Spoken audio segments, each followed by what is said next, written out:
Marechal tá de volta pra falar agora do time que entra em campo esta noite diante do Botafogo, Alê. Vamos lá, TT, o Coritiba tem várias novidades, né? Começando, claro, pelo banco de reservas. O Guilherme Bosley, o Guila, né? Conhecido assim como Guila Bosley, o técnico do Sub-20 do Coritiba, vai, de fato, assumir o time para essa partida. O Guto Ferreira já chegou, a gente já vai falar sobre ele.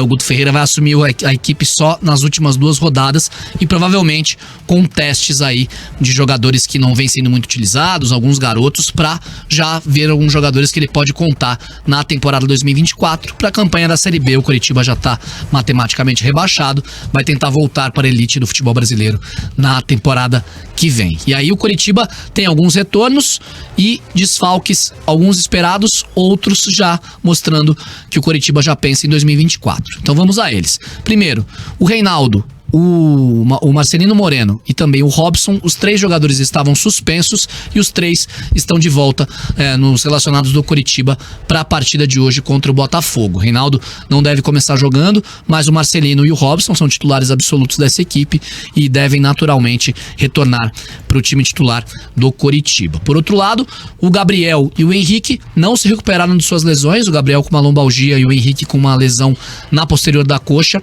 Eles ainda estão fora de combate, estão fora também dos relacionados. O Coritiba tem também um jogador suspenso, o Sebastião Gomes, ele tá fora dessa listagem e também, obviamente, fora do time titular.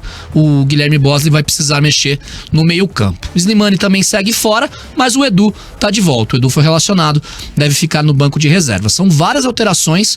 O Coritiba não deve ter um time tão diferente assim em relação ao que perdeu pro Fluminense, mas tem várias alterações nos seus relacionados. E aí um provável Coritiba deve ter o Luan Poli no gol.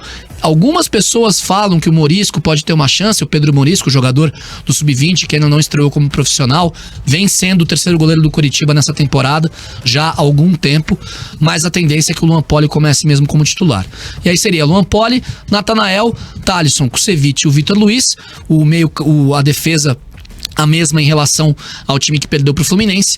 Meio campo com o Andrei, o Bruno Gomes e aí o Matheus Bianchi é o favorito, mas a gente pode ter também o William Farias como um primeiro volante e aí o Andrei um pouco mais à frente. E lá no ataque, Marcelino Moreno e Robson voltando para fazerem um trio de ataque com o Diogo Oliveira como centroavante. Esse é o provável Coritiba.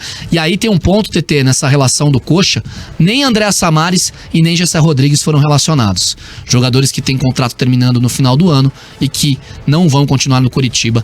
O gol do Gessé Rodrigues no Maracanã provavelmente foi a última ação dele como jogador do Coritiba, e o Samaris praticamente nem pisou no gramado, né? O último ato. O Samaris, inclusive, fazia tempo que não era relacionado, né? O Samaris teve uma lesão, aí ele foi relacionado na partida contra... Eu vou puxar aqui até. Eu lembro que ele foi relacionado numa partida. Ele não foi agora no Rio. Ele já não foi de novo. Isso, ele foi no Rio. Contra o Cruzeiro também não foi. Contra o Cruzeiro se eu não me engano, a última vez que ele foi relacionado foi contra o América Mineiro em Minas. Contra o Cruzeiro também não Mas ele teve uma lesão e por isso ele tinha ficado de fora, e aí já não vem fazendo parte dos relacionados, mas o Gessé vinha, né? Agora ele vai... O Gessé vinha. Ele pode voltar pra Grécia lesionado, bem tranquilo. Isso. O Gessé calou os críticos. Outros na casa do Arthur, existia um plano pro Samaris pra ele continuar na comissão técnica do Coritiba pro ano que vem. Aí beleza. Não era uma certeza, mas era um plano. Aí tudo bem. Mas parece que o Guto quer ele na comissão também, né? Porque chega aí o Guto fala que, pelo amor de Deus, que é isso. Mas é que se for comissão permanente do clube, o Guto não tem querendo... Mas agora o Guto é difícil nisso. Contrataram o James Freitas pra isso. Né? Se bem que o Guto é um cara bem difícil nisso com questão de relação de comissão da casa. Mas... Nem o técnico gosta, né? Mas se o clube quisesse, teria que... Até porque assim, o Samaris não tá na comissão nesse momento. Então se o Guto chegasse e já tivesse lá a comissão formada e o clube falasse assim, nós temos aqui a nossa comissão, você vai trabalhar com eles, se entenda aí, né? O Samaris não é nenhum membro de comissão técnica nesse momento. Então ele teria que passar pelo crivo, talvez, do próprio Guto, né? Na composição, não sei. O Samaris é muito próximo do Arthur, né? Tem essa questão. Se eu falei, ele pode ir, ao invés de ir pro avião pra Grécia, pode ficar dormindo na casa do Arthur, não tem problema nenhum. Deixa eu passar a lista rapidamente. Ficou faltando aqui, Luan Poli e Pedro Morisco são os goleiros relacionados. Zagueiros: Kusevich, Reinaldo, Maurício Antônio de volta. Nossa! E o Thalisson, saiu da Caverna do Dragão. É verdade. Achei que já tava na Arábia de volta. Jean Pedroso fora. O Jean Pedroso fora da lista e o Maurício Antônio voltando finalmente. Ele estreou contra o São Paulo, teve uma lesão muscular e nunca mais apareceu, né? Esse Maurício Antônio. Laterais, são 5. Direitos: Natanael, Rainer e Diogo Batista. os esquerdos, os naturais, Jamerson e Vitor Luiz. Meio-campistas, Andrei, Bruno Gomes, Fran Sérgio, Gabriel Silva, Marcelino Moreno, Matheus Bianchi e William Farias. E pra frente, Diogo Oliveira, Edu, Caio César, Maurício Garcês e Robson. Eu ousaria novamente. Tem mais o que fazer. Não mesmo, para. O Guto joga num esquema 4-2-3-1, joga a vida inteira assim. Jogou assim ano passado. Cara, Dá o quê? não tem o Seba Gomes. Andrei, Bruno Gomes, Moreno. Bota um ponta lá, Isso. bota Robson, Bota Caio, Garcês, isso. qualquer um. Bota Isso. o Edu até de ponta, se Robson, quiser. Diogo e Mas Garcês. tenta. Robson, Diogo e Caio. Robson, Garcês e Caio, sei lá. Robson, Diogo e Edu. Também. Tanto faz, Diogo o que aberto. quiser. Eu acho que o Robson, Edu... Caio e Edu. Eu acho Também. que o Também. Guto... A velocidade, Robson eu acho e Caio pelas pontas. O Guto não vai dirigir o time hoje, né? Não. Mas ele pode conversar lá com o Guila, né? Que vai ser o cara que vai estar no banco de reservas e falar assim, olha, desse time aí, põe esse que eu quero dar uma olhada, né? Eu acho que seria Vou coerente. tentar jogar um pouco diferente. Vamos sei ver lá. aqui. Eu acho que o Jamerson vai ser titular aí, né? Então, Porque- eu ia falar isso agora. A foto dos relacionados tem o eu Jamerson. escrevi isso ontem no Tem o meu Jamerson. Twitter lá, né? Eu falei assim, pô, se o Jamerson tá na foto, acho que ele vai ser titular, né? Pelo menos não teria muito sentido Pra ele... deixar uma pulguinha atrás da orelha. Vai porque jogar. não teria muito sentido ele sair na foto né, na divulgação. E é um lateral que perdeu espaço, né? Tá no banco já há algum tempo, mas que pra mim ainda é o melhor da posição pro E Curitiba. ele entra praticamente em todos os jogos também, né? Também. Mas Acho assim, que é um cara que tem contrato mais longo também, né? O Curitiba adquiriu o jovem, Jamerson, né? Ele é jovem, novo tal, ainda. Ele é inclusive um jogador pro futuro trazer dividendos pro Curitiba, Com né? certeza, Numa com certeza. eventual negociação e tal, né? Cara, eu já espelharia um pouco desse esquema que o Guto costuma utilizar, né? Ano passado ele utilizou basicamente esse esquema. Eu colocaria esse menino Morisco pra jogar também. Também você sabe. colocaria. Também Esses dois colocaria. jogos aí. Agora que já não vale mais nada. E outra, O Curitiba agora não tem tem três pressão, jogos, né? se muda. Principalmente hoje. Imagina o Porque cara é um jogo sem torcida. Pois é. Imagina o cara defende 3 chutaços do Tiquinho Soares Não, e mas evita que o Botafogo eu seja penso o campeão e se seguinte, consagra. O Dalk até falou em algum comentário aqui recente que o Curitiba tem 3 goleiros, o Gabriel, o Luan Poli e o Mourisco, né? Qual vai ser o padrão do Mourisco, por exemplo, no ano que vem nessa escala de goleiros, Exato. né? O Alex falou isso. O Alex, isso? O Alex falou isso. Na entrevista aqui, né? Qual vai ser a escala dele no ano que vem, o patamar que ele vai estar Qual no que é ano o que vem? planejamento para ele, né? Ele vai ser o goleiro reserva, aí o Luan Poli, por exemplo, já não serviria para ser o terceiro goleiro, pela Sim. idade, né? Nem acho que ele aceitaria isso, não sei qual é também a visão dele em relação ao negócio, né? O Gabriel vai ser o goleiro do ano que vem, porque tudo isso o Guto vai decidir agora, aí nesse planejamento que ele vai poder fazer nessa reta final de ano aí, né? Então eu acho que o Pedro Morisco poderia ter 2 oportunidades, 3 até, né? Porque O Luan são Poli 3 tem jogos. contrato ali O Lapoli tem. até o final do ano que vem. Tem. Mas assim, pena. o Morisco Não, poderia empresta. entrar pra hoje, ficar né? como terceiro, foi o que o Liares falou e o que o Alex falou. Mas foi o que o Alex Vai falou. ser É, negociado. você O acha Luan que ele Poli, vai já querer- o cara consagrado, entre aspas, na posição. Vai aceitar. Vai regredir. Vai Vai aceitar. O regredir. Dalton a- fala do Anapoli até engasga.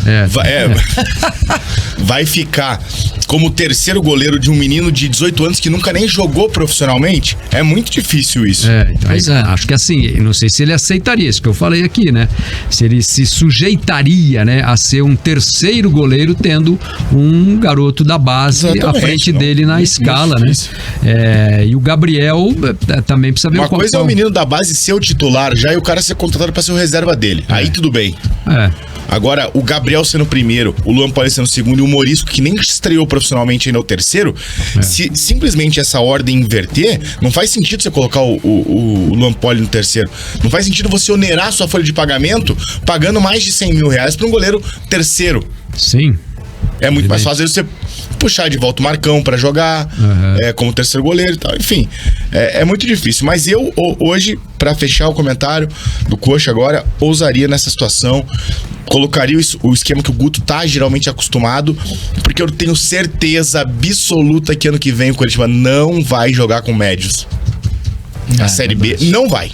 Não vai jogar com Andrei, Seba Gomes e Bruno Gomes. Não vai porque agora é com o Guto Ferreira, né? E o Guto chegou hoje no CT da Graciosa. Inclusive, vou pedir pro Tarcísio colocar as imagens ali que o Coritiba publicou nas suas redes sociais, para você que nos acompanha no YouTube. O Guto chegou hoje pela manhã no CT da Graciosa, já acompanhado dos seus auxiliares, e o Guto teve uma conversa com o elenco do Coritiba hoje. Ele não comanda o Coritiba contra o Botafogo, mas comanda sim a equipe nas partidas diante de Bragantino e Corinthians. Uma informação que a gente trouxe na segunda-feira, o Carlos Amodeu confirmou pra gente logo após a coletiva de imprensa.